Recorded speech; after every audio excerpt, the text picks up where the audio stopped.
En una fría mañana de abril de 1926, en el elegante B londinense de Mayfair, nació una niña llamada Isabel Alexandra María Windsor. Nadie imaginaba que aquella bebé, hija del duque y la duquesa de York, ocuparía algún día el trono de Inglaterra. Era la tercera en la línea de sucesión, detrás de su tío, Eduardo, y su padre. Su vida parecía destinada a la discreción, al deber y al silencio. La pequeña Lelobet, como la llamaban cariñosamente, creció en una familia cálida, amorosa y sin las presiones del trono. Pasaba los días jugando con su hermana Margarita, montando ponis en los jardines de Windsor y escribiendo cartas con su cuidadosa caligrafía. Era reservada, disciplinada y observadora.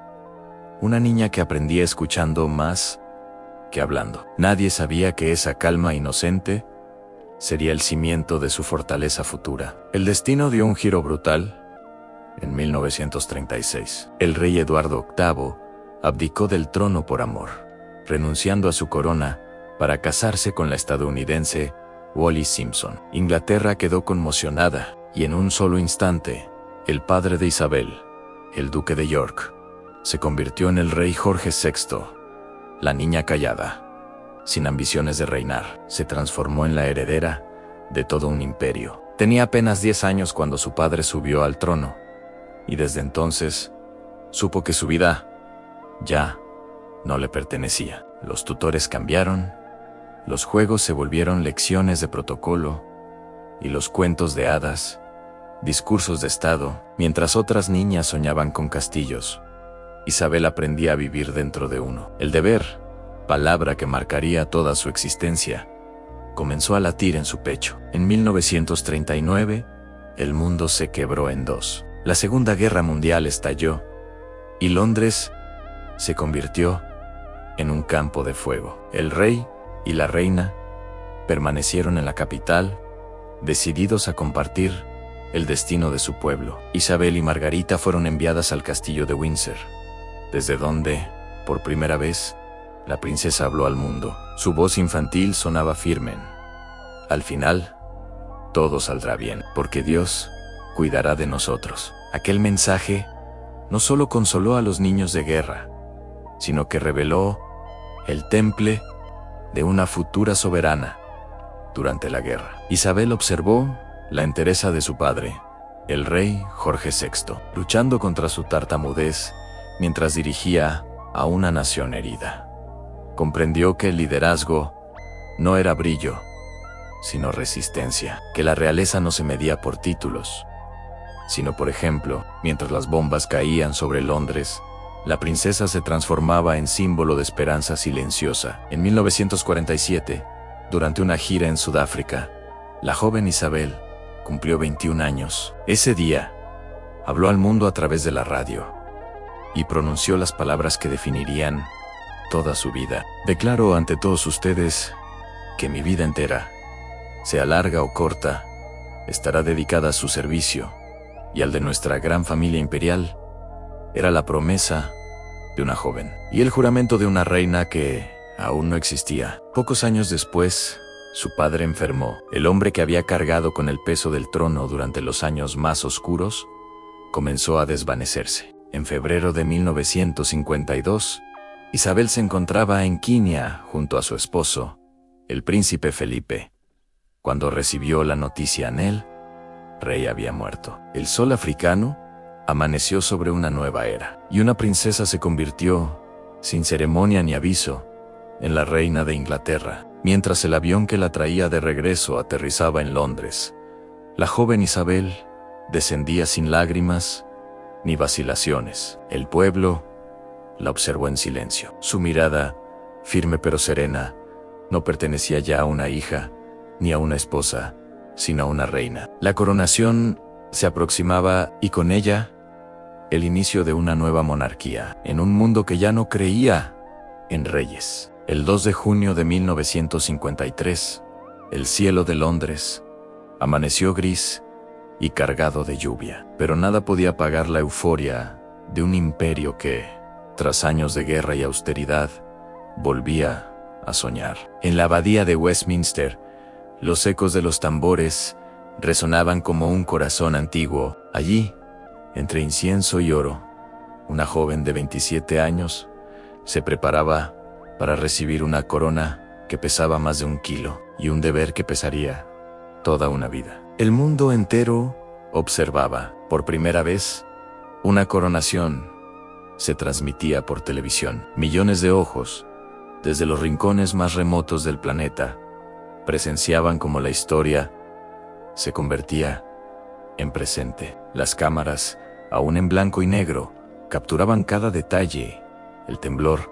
apenas visible en las manos de Isabel, el resplandor del cetro, la mirada solemne del arzobispo. Pero bajo aquella calma perfecta, el miedo latía con fuerza. Isabel sabía que el mundo había cambiado. El Reino Unido ya no era el centro de la tierra. Las colonias reclamaban independencia, las economías se transformaban, y la figura del monarca se veía cada vez más como una reliquia de otro tiempo. Aún así, ese día, la joven reina decidió convertirse en símbolo, no de poder, sino de continuidad. La procesión avanzó entre las calles mojadas de Londres, donde miles de personas aguantaban la lluvia solo para verla pasar. Algunos lloraban, otros coreaban su nombre, y todos compartían un mismo deseo, en creer, una vez más, en algo eterno. Dentro de la abadía, los acordes del himno nacional llenaron el aire, mientras el arzobispo colocaba sobre su cabeza la corona de San Eduardo.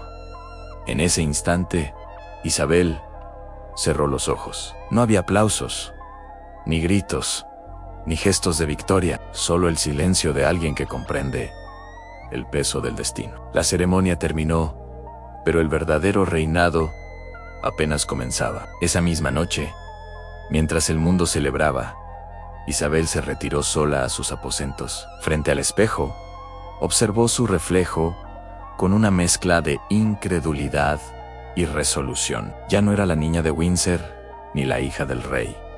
Era el rostro del deber. Una reina en una era que ya no creía en las reinas. Afuera, los fuegos artificiales iluminaban el cielo de Londres. Pero en el fondo, Isabel comprendía que su lucha no sería contra ejércitos ni invasiones, sino contra el paso del tiempo. Su desafío sería sobrevivir al cambio. A simple vista, Isabel y Felipe parecían una historia de amor perfecta.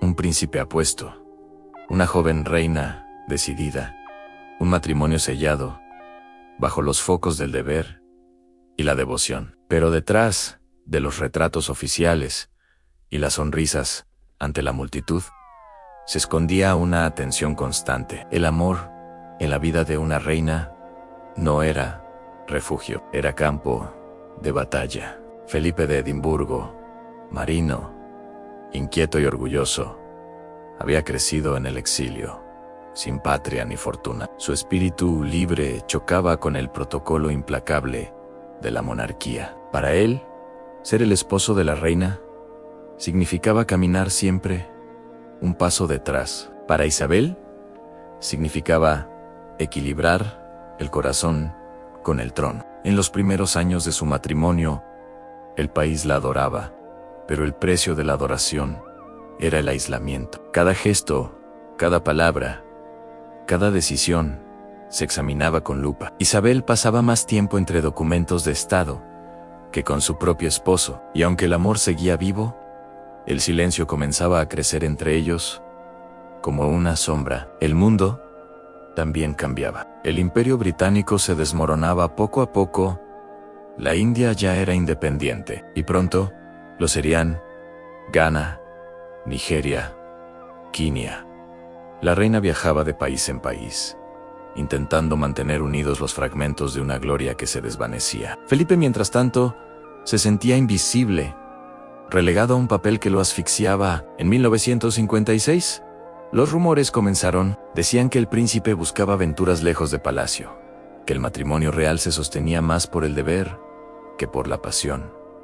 Isabel jamás respondió, nunca explicó, nunca negó, nunca se defendió. Su silencio se convirtió en su armadura, su dignidad en su escudo. Pero por dentro, el dolor existía. En los diarios personales que pocos vieron, Isabel escribía sobre la soledad, sobre la carga del rol que le impedía ser simplemente mujer. Era la reina más observada del planeta, y al mismo tiempo, una esposa tratando de sostener un amor en medio del deber.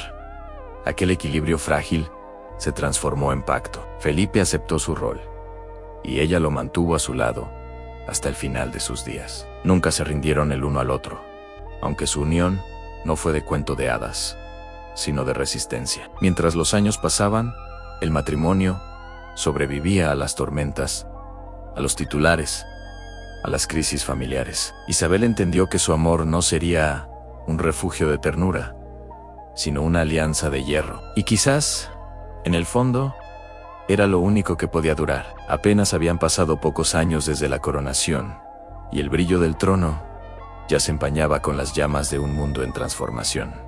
Era 1956. El Canal de Suez, arteria vital del comercio mundial, se convirtió en el epicentro de una crisis que cambiaría para siempre la posición del Reino Unido en el mundo. Egipto, bajo el liderazgo de Gamal Abdel Nasser, nacionalizó el canal, desafiando abiertamente a las potencias coloniales. Gran Bretaña respondió con furia, aliándose con Francia e Israel para recuperar el control.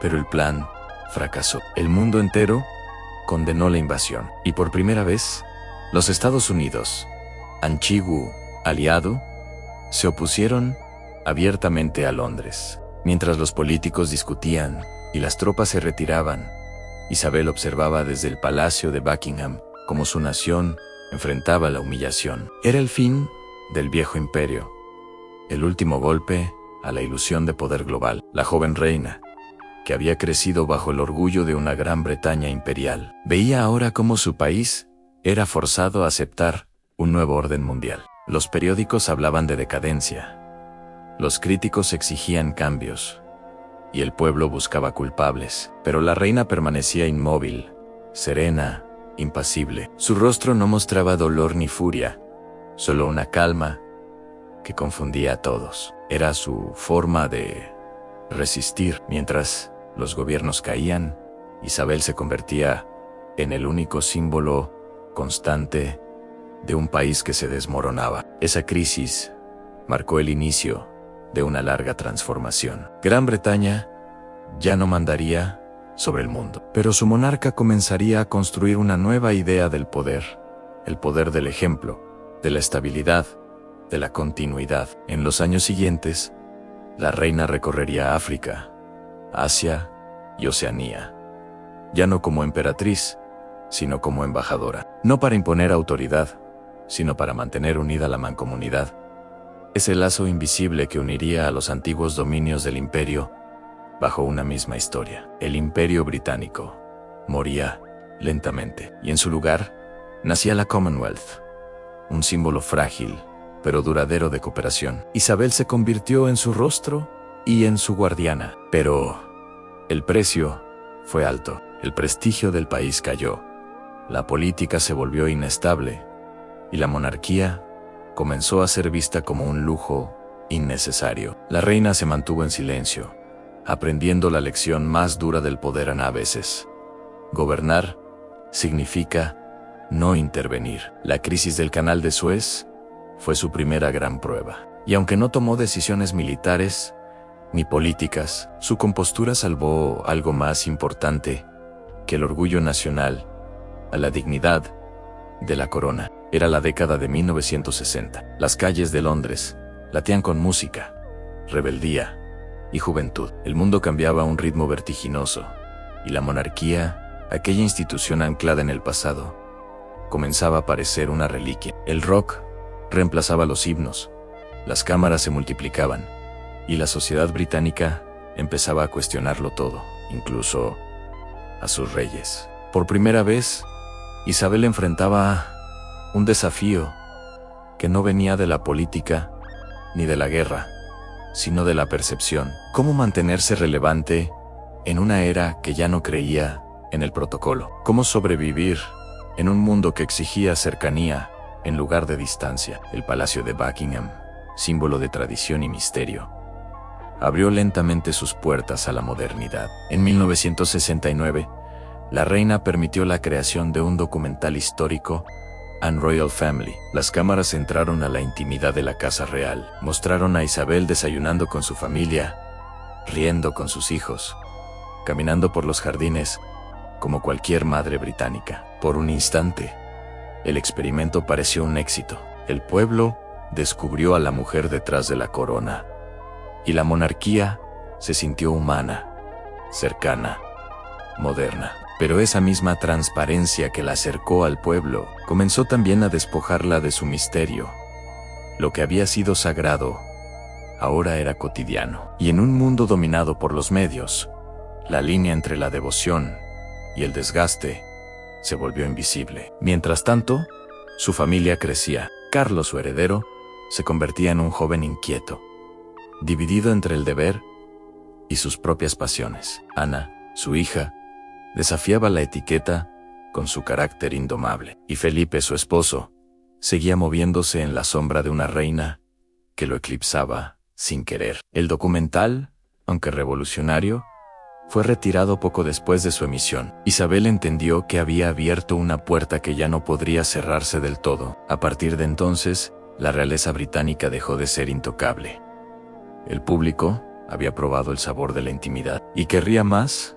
Los años 60 fueron un espejo que obligó a Isabel a reinventarse. De reina imperial, se transformó en madre de una nación en crisis de identidad. Y mientras el Reino Unido abrazaba el pop, la libertad y el cambio, ella se convirtió en el único punto fijo de un país en movimiento. Sin embargo, bajo la superficie del glamour, algo se fracturaba lentamente. Los vientos del escándalo comenzaban a soplar dentro de su propia casa, y pronto, la monarquía tendría que enfrentar su prueba más devastadora a la era del corazón y de la televisión. Las cámaras habían entrado en palacio, pero pronto saldrían a las calles para perseguir algo más peligroso que la política o la fama, la intimidad. Y cuando el amor, el dolor y la tragedia se hicieran públicos, ni siquiera la reina más reservada podría escapar de la mirada del mundo.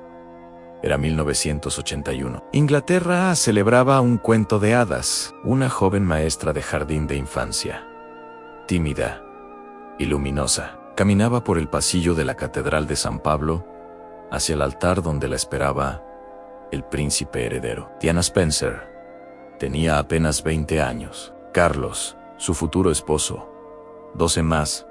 El país entero miraba, convencido de presenciar el renacer de la monarquía. Pero los cuentos de hadas nunca duran bajo los focos. Y aquel día, entre los aplausos y las flores, nacía también una herida que marcaría a toda una generación.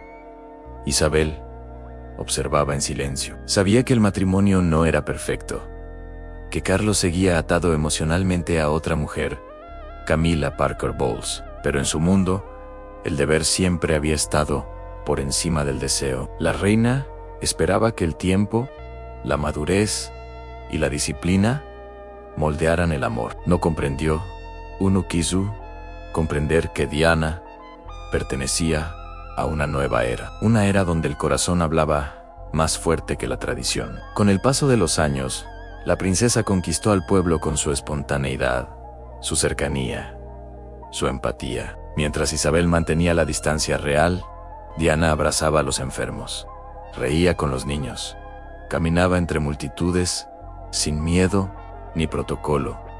Era humana, y en esa humanidad radicaba su poder en la prensa. La adoraba. Cada gesto, cada lágrima, cada mirada de tristeza se convertía en portada. Diana se transformó en ícono, en mito viviente y en una amenaza para la institución. El amor del pueblo se desplazó del trono a la princesa, y en el corazón del palacio comenzó una guerra silenciosa entre la tradición y la emoción, entre la madre y la nuera, entre el deber y la vulnerabilidad. Isabel, acostumbrada al control, no entendía el torbellino mediático que rodeaba a Diana. La reina del deber miraba a la princesa del corazón con una mezcla de admiración y desconcierto. Ella había pasado toda una vida ocultando sus emociones. Diana las mostraba al mundo. Y el mundo eligió a Diana en el matrimonio real. Se quebró ante las cámaras. Los escándalos, las infidelidades, las grabaciones filtradas.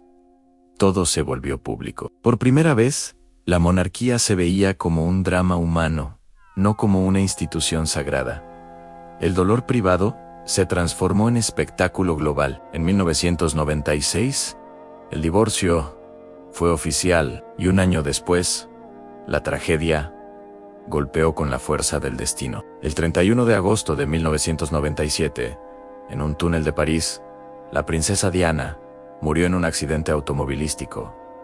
El mundo se detuvo. Las flores cubrieron los muros de Buckingham. El pueblo lloró como si hubiese perdido a una reina. Durante días, Isabel permaneció en silencio, refugiada en Balmoral junto a sus nietos, intentando protegerlos del dolor. Pero el país interpretó ese silencio como frialdad. La nación que una vez la veneró, ahora exigía que hablara, que sintiera, aunque llorara. Finalmente, la reina apareció frente a las cámaras. Su voz, firme pero conmovida, rompió el muro entre el deber y la humanidad. Reconoció el dolor, honró la memoria de Diana y habló no como monarca, sino como abuela. Esa semana cambió a Isabel para siempre. Comprendió que el poder de la realeza ya no residía en el misterio, sino en la empatía. Y aunque la herida de Diana nunca cicatrizó del todo, marcó el inicio de una nueva Isabel más consciente,